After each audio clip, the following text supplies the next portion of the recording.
ரயில் காரைப் போல ஸ்டியரிங் திருப்பி செல்லாது. தண்டவாளத்தின் வளைவைப் பின்பற்றியே ரயில் திரும்புகிறது. எப்படி திரும்புகிறது? 1. வளைந்த தண்டவாளம். ரயில் செல்ல வேண்டிய திசையில் தண்டவாளம் முன்கூட்டியே வளைத்து அமைக்கப்படுகிறது. சக்கரங்கள் அந்த வளைவை பின்பற்றி செல்கின்றன. 2.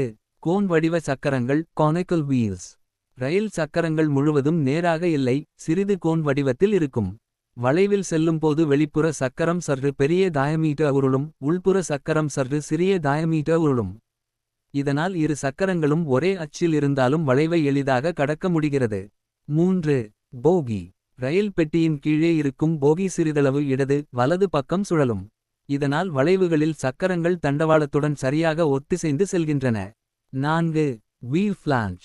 சக்கரத்தின் உள்புறத்தில் இருக்கும் ஃபிளாஞ்ச் ரயில் தண்டவாளத்தை விட்டு வெளியேறாமல் பாதுகாக்கிறது. வளைவில் வேகம் ஏன் குறைகிறது? வளைவில் மையவிலக்கு விசை சென்ட்ரிஃபியூகல் ஃபோர்ஸ் அதிகரிக்கும். பாதுகாப்புக்காக ஓட்டுநர் வேகத்தை குறைப்பார். சில இடங்களில் வெளிப்புற தண்டவாளம் சற்று உயரமாக சூப்பர்எலவேஷன் அமைக்கப்படும். இது வளைவை பாதுகாப்பாக கடக்க உதவுகிறது. Please subscribe for more video. Thank you for watching this video.